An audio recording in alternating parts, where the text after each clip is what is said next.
Hi friends, welcome to KKV talks. మళ్ళీ Hyderabad to Vizag journey చాలా అద్భుతంగా జరిగింది. అండ్ కొన్ని మంత్స్ తర్వాత గ్యాప్ తర్వాత వైజాగ్ వెళ్ళడం అంటే ఒక ఎగ్జైట్మెంట్ అనమాట. అంటే చాలా కాలం ఉండొచ్చాం కాబట్టి అక్కడ పీపుల్తో ఆ అటాచ్మెంటే వేరేగా ఉంటుంది. సో నేను ఈరోజు అంటే మొన్న ఒక 3-4 డేస్ బ్యాక్ అనమాట, రిపబ్లిక్ డే ఈవెంట్స్ అక్కడ వైజాగ్లో ఉండేసరికి అంటే గవర్నమెంట్ ప్రోగ్రామ్స్ ఉండేసరికి ఆ పర్పస్ మీద నేను స్టార్ట్ అయ్యాను. చాలా చాలా ఆనందం అనిపించింది. అంటే అలాగని ఇంట్లో పిల్లలు వదిలిపెట్టేసి వెళ్ళాలంటే కొంచెం టెన్షను, కానీ కొంచెం మనకంటూ గుర్తింపు ఇచ్చి మళ్ళీ మళ్ళీ పిలుస్తున్నప్పుడు మనం కూడా నో అనకూడదు అనే ఉద్దేశంతో స్టార్ట్ అయ్యానమాట. సో మెట్రోలో సికింద్రాబాద్ ఈస్ట్ రైల్వే స్టేషన్కి అంటే మెట్రో స్టేషన్కి చేరుకోవడానికి మెట్రోలో ఎక్కాను అమీర్పేట్ నుంచి. ఎందుకంటే మార్నింగే నేను లగేజ్తో ఆఫీస్కి స్టార్ట్ అయిపోయి అక్కడి నుంచి డైరెక్ట్గా సికింద్రాబాద్ ఈస్ట్ మెట్రోకి వెళ్ళాను అనమాట. అక్కడి నుంచి జస్ట్ వాకబుల్ అనమాట, కొన్ని అడుగులు వేస్తే మనకి రైల్వే స్టేషన్ వస్తుంది. నాకు అంటే డైరెక్ట్గా ఆటో, హైదరాబాద్లో మీకు ట్రాఫిక్ తెలిసిందే కదా, ఆటో డైరెక్ట్గా మాట్లాడుకుంటే బాగానే ఉంటుంది, హ్యాపీగా వెళ్ళిపోవచ్చు, అంటే క్యాబ్ బుక్ చేసుకున్న ఏదైనా. కానీ ఈ ట్రాఫిక్లో వెళ్ళాలంటే డబుల్ టైం పడుతుంది. అదే మెట్రో అయితే నాకు చాలా ఈజీ అనిపిస్తుంది కాబట్టి నేను మెట్రోలో వెళ్తాను. అండ్ మెట్రోలో నేను వెళ్ళే టైం మధ్యాహ్నం కాబట్టి చాలా తక్కువ మంది ఉన్నారు. మనకి డిస్ప్లే మీద నెక్స్ట్ స్టేషన్ ఏంటి అనేది కూడా కనిపిస్తుంది. ఎవరి స్టేషన్ వాళ్ళు వచ్చినప్పుడు వాళ్ళు దిగిపోతూ ఉంటారు అండ్ మిగతా వాళ్ళు ఎక్కుతూ ఉంటారు. మెట్రో జర్నీ తెలియందేం కాదు కదండి, వండర్ఫుల్ జర్నీ. కానీ మార్నింగ్ 9 to 11 కానీ ఈవినింగ్ 6 to 8 కానీ చాలా చాలా రద్దీగా ఉంటుందన్నమాట. కనీసం నించోడానికి కూడా మనకి ప్లేస్ అనేది కష్టంగా ఉంటుంది, తోసుకొని ఎక్కాల్సి వస్తుంది. సో మెట్రోలో ఎప్పుడు కూర్చోడానికి ప్లేస్ దొరుకుతుంది మాత్రం ఎక్స్పెక్ట్ చెయ్యము. సో సికింద్రాబాద్ ఈస్ట్ మెట్రోకి వచ్చేసాను. ఆ తర్వాత అక్కడి నుంచి కొంచెం బయటికి వస్తే, మనం బయటకు వచ్చినప్పుడు ఇక్కడ క్యూఆర్ కోడ్ అంటే టికెట్, మనకి సంబంధించి టికెట్ క్యూఆర్ కోడ్ ఉంటుంది, దాన్ని స్కాన్ చేస్తే కానీ ఈ రెండు ఓపెన్ అవ్వవన్నమాట. సో అలాగా నేను బయటకైతే వచ్చేసాను క్యూఆర్ కోడ్ని యూజ్ చేసుకొని. తర్వాత ఈ మెట్రోలో నుంచే డైరెక్ట్గా మనకి బస్ స్టాండ్కి అంటే సికింద్రాబాద్ బస్ స్టాండ్కి డైరెక్ట్ రూట్ ఉందన్నమాట. ఆ రూట్లోకి ఈజీగా వెళ్ళిపోవచ్చు. జస్ట్ ఒక్క 5 minutes వాక్. అంటే మరీ ఎక్కువ లగేజ్ ఉంటే కష్టమే అవుతుంది, కానీ మనం తీసుకెళ్ళేది అంటే నేను ఒక్కదాన్ని కాబట్టి ఈవెంట్ పర్పస్ మీద వెళ్తున్నాను కాబట్టి తక్కువ లగేజే, అంటే జస్ట్ ఒక సూట్ కేసే కాబట్టి నాకు అంత కష్టం అనిపించలేదు, ఈజీ అనిపించింది.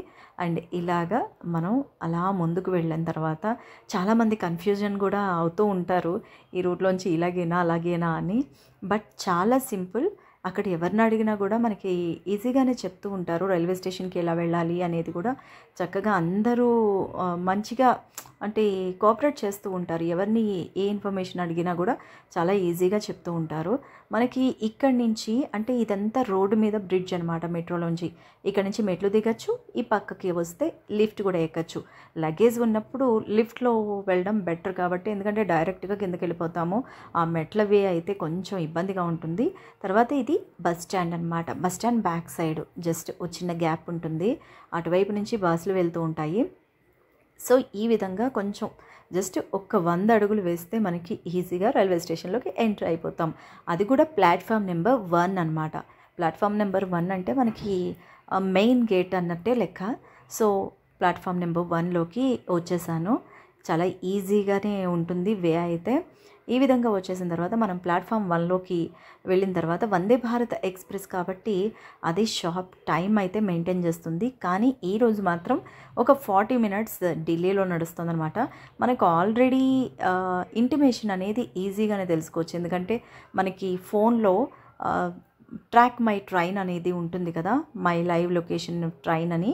సో అది మనం డౌన్లోడ్ చేసుకొని మన ట్రైన్ నెంబర్ కనుక మనం అప్లై చేస్తే ఈజీగా ట్రైన్ ఎక్కడుంది, ఎంతసేపటికి ఏ స్టేషన్స్లో హాల్ట్ ఉంటుంది, ఎంతసేపటికి రీచ్ అవుతుంది, ఇవన్నీ కూడా కరెక్ట్గానే వస్తూ ఉంటాయి. సో ఈ విధంగా మనం ఫస్ట్ ప్లాట్ఫామ్లోకి వచ్చేయచ్చు. అండ్ ఇక్కడ క్లాక్ రూమ్ కూడా ఉంది. అంటే ఎవరన్నా హైదరాబాద్కి వచ్చినప్పుడు మిగతా ప్లేసెస్ విజిట్ చేయాలి అనుకున్నప్పుడు వాళ్ళకి లగేజ్ అనేది కొంచెం కష్టం కాకుండా ఏదైనా మీటింగ్ పర్పస్లో లేదంటే విజిటింగ్ పర్పస్లో వచ్చినప్పుడు క్లాక్ రూమ్లో వాళ్ళ లగేజ్ని చక్కగా ఉంచుకోవచ్చు. ప్రతి రైల్వే స్టేషన్లో కామన్గానే ఉంటుంది. సో ఫస్ట్ ప్లాట్ఫామ్లో ఇక్కడ క్లాక్ రూమ్ అనేది ఉందన్నమాట. నేను ఎక్కాల్సిన ట్రైన్ అయితే చివర, అంటే దాదాపుగా 10th platform I think. So 10th platform వరకు మనం ముందుకు వెళ్ళి నడుచుకుంటూ వెళ్ళాలి. అలా ముందుకు వెళ్ళిన తర్వాత 10th ప్లాట్ఫామ్ దగ్గర మనం, అంటే నాకు కావాల్సిన ట్రైన్ అయితే ఇంకా రాలేదు. జనరల్గా అయితే 3 o'clock కల్లా ట్రైన్ వచ్చేస్తుంది, ఎప్పుడు కూడా లేట్ అవ్వదు. కానీ మనం ఎక్కడానికి మాత్రం కరెక్ట్గా వస్తుంది, తీసుకెళ్ళడానికి మాత్రం ఎప్పుడు లేట్ అవుతుంది. అయితే ఈసారి మాత్రం డిఫరెంట్గా 40 minutes డిలేలో ట్రైన్ అయితే నడుస్తుందని చెప్పేసి అనౌన్స్మెంట్ అయితే ఇచ్చారు. సో 3కి ట్రైన్ వచ్చేసింది, కానీ 3:40కి స్టార్ట్ అయిందనమాట. సో ఆబ్వియస్లీ మనకి వెళ్ళేసరికి వైజాగ్ రీచ్ అయ్యేసరికి కూడా 11:30కి వెళ్ళాల్సిన ట్రైన్ 12:15 అయింది. సో ఈ విధంగా కొంచెం డిలేలో నడిచిందనమాట ట్రైన్ అయితే.